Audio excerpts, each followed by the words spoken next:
काय परिस्थिती आता जवळपास 12 तास होऊन गेलेले सगळे परिस्थिती तिथली काय आहे, किती पर्यटक आपल्या राज्यातले आणि पुणे मुंबईतले अडकले, काय आणण्याची त्यांची व्यवस्था सुरू आहे?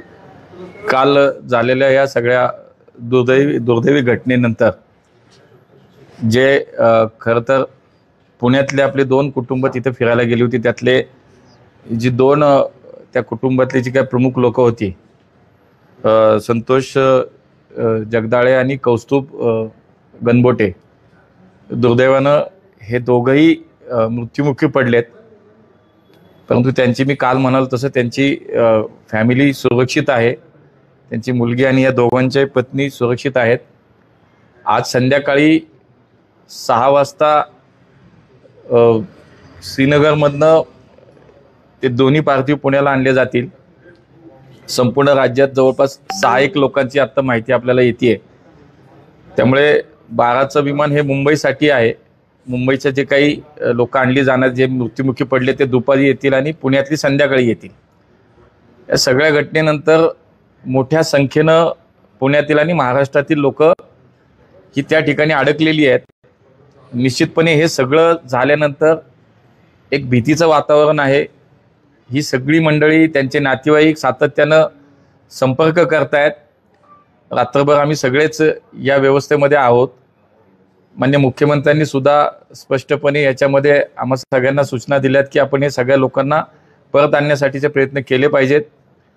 काल ही सगळी चर्चा झाल्यानंतर आज एक मुंबईला स्पेशल विमान, हे श्रीनगर ते मुंबई दुपारी 3चं एक स्पेशल विमान करण्यात आपल्यालाही यश आलं आणि ते तिथे अडकलेल्या लोकांना मुंबईला बरीच लोक त्या विमानाने येतील. आत्ताही पुण्यातले एक 3-4 मोठे ग्रुप आहेत.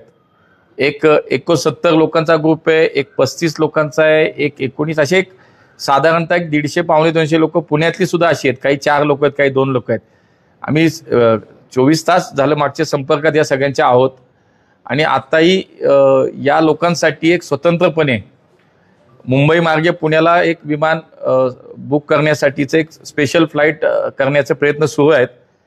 त्या लोकांना आम्ही हा विश्वास दिलाय की काळजी करू नका, आम्ही सगळे तुमच्या सोबत आहोत. काश्मीरमध्ये दहशतवादी हल्ला झाला आणि दहशतवाद्यांनी पर्यटकांना आज थोडं अवघड आहे, पण उद्या, आज झालं तर आजच करू, नाही तर उद्या एक स्वतंत्र स्पेशल असं विमान आपल्या या पुण्यातल्या सुद्धा सगळ्या लोकांसाठी आपण करतोय. त्या संदर्भातली चर्चाही आमच्या मंत्रालयातल्या संबंधित अधिकाऱ्यांशी झाली, एअरलाइन्स कंपनीशी झाली आहे.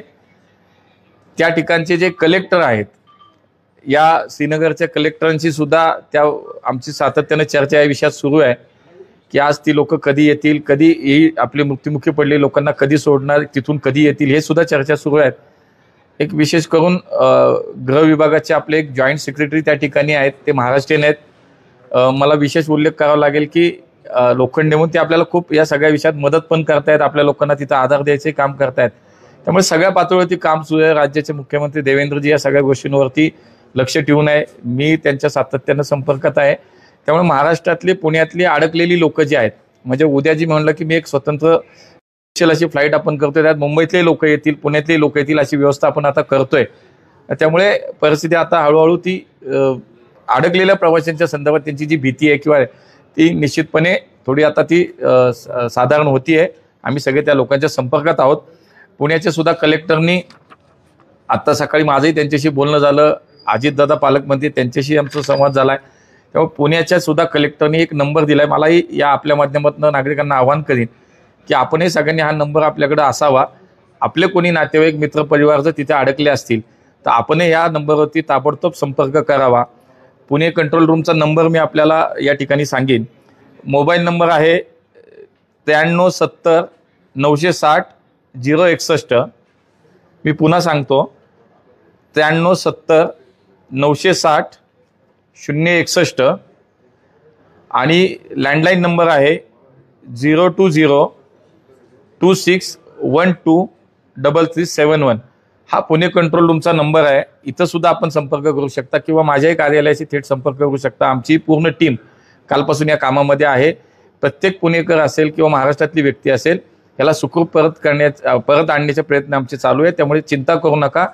नातेवाईकांनाही माझं आव्हान आहे की काही भीतीचं कारण नाही, आम्ही सगळे सोबत आहोत आणि ही आपली लोकही लवकरात लवकर परत येतील.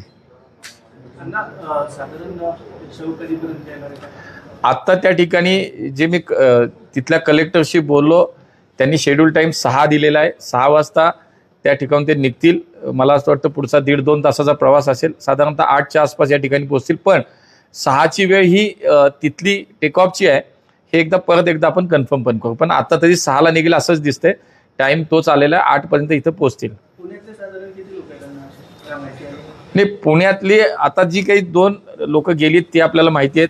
पण जखमीमध्ये किंवा इथं काय आता ते दिसत नाहीये.